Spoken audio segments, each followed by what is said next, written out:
It's portal season and the rumor nets are cast far and wide for Texas Tech men's basketball. In today's video, we'll discuss two of the latest contacts for the Red Raiders in the transfer portal, including a Power 5 guard and a legit 7-footer. Hey, how's it going, everybody? It's RC Maxfield here for the Back to 12 podcast. And by now, you know the drill. Hit that like button if you want more transfer portal videos here on the channel. And if you want to stay even more in the know on everything Texas Tech men's basketball, head on over to the scarletandblackinsider.com to join one of the fastest growing communities of Texas Tech fans on the internet today. All right, let's jump into this. There's some interesting names for the Red Raiders. But before we do, I should preface this so everybody knows. At the time of this recording, it is April 5th, a Friday. It is dead period. For those that don't know, there's usually a dead period. Well, not usually. There is a dead period in men's college basketball when it comes to recruiting once the Final Four and the national championship week start. So what does that mean, to lay the groundwork so y'all have a basic understanding of that?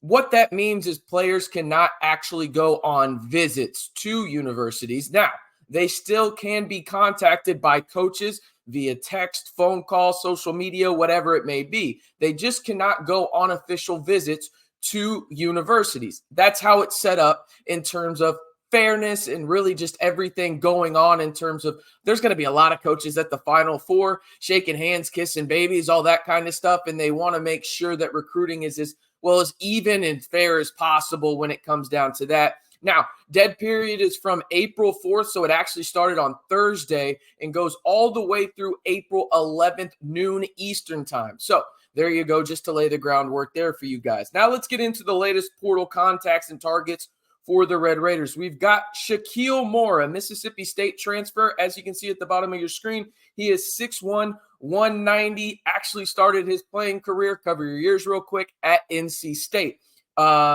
Averaged about 8 points per game, 2 rebounds, 2 assists, shot 36.3% from 3 last year for the Bulldogs. Really good cutter and understanding of space. He's a guy that can make plays with the ball in his hands, but from the film that I've seen, I kind of like him off ball more. Now, he can finish through contact. He's a physical player, left-handed, so really throws some guys off in that regard. Now, where things become interesting is his shooting splits. You look at that number that is on the bottom of your screen in terms of 36.3% from 3.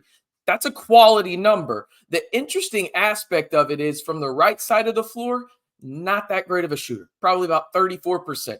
But from the left side, okay, we're cooking. We're cooking with something over here. 41% from the left arc, 47% from the left corner. He is a good, patient passer, about a 15% assist rate, and ranked 77th percentile in the country when it came to spot-up shooting percentage. He's okay in the pick and roll as a primary ball handler, but as I mentioned, I'd like to see him more off the ball if we're being honest about it. And he's a really interesting guy because, again, he's really good at going to his strong hand, like most guys are, but there's huge splits when you look at it in terms of his efficiency going left as into, well, going right. So he's an interesting player and a guy that Texas Tech has contacted according to multiple outlets, whether that's on Twitter, from On3, 24/7, whoever it may be. So he's a guy that you need to know for the Red Raiders. And one thing else you need to know about,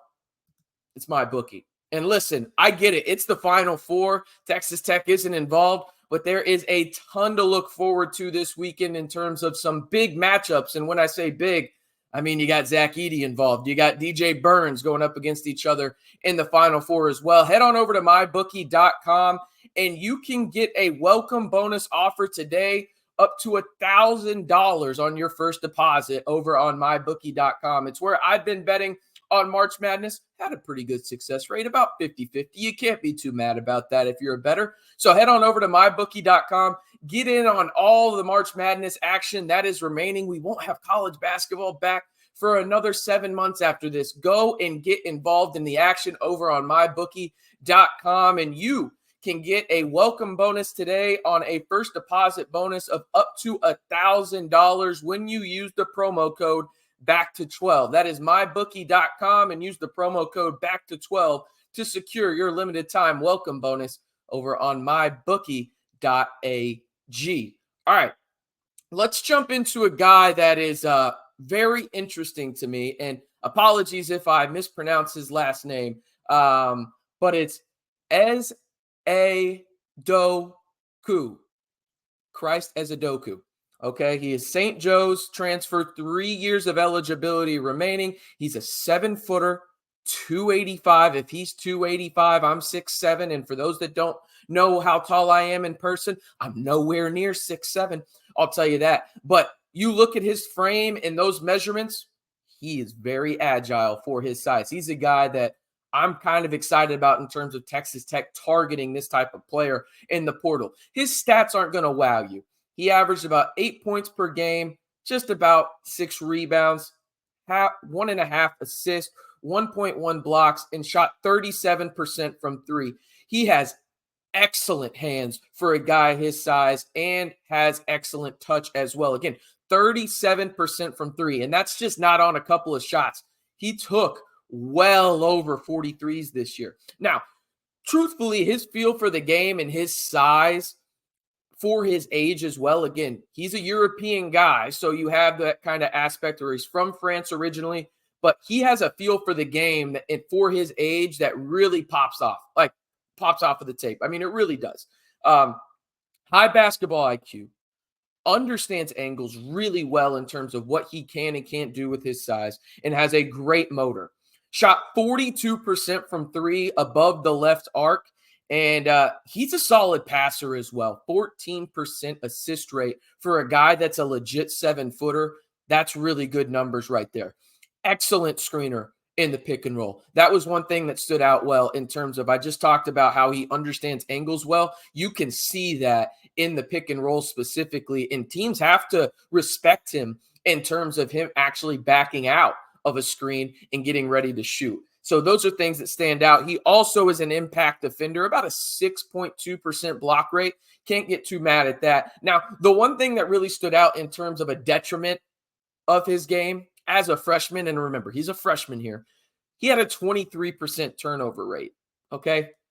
Not ideal. He tried to force some things, especially when he was backing down. I don't think he understands sometimes the aspect of he's huge, but he understands his body well, but I think he just tries to be a little too physical, I should say, in that regard. Now, this is where things are interesting because, as I've mentioned in multiple videos, I always have commenters down there that say, RC, that's a big jump.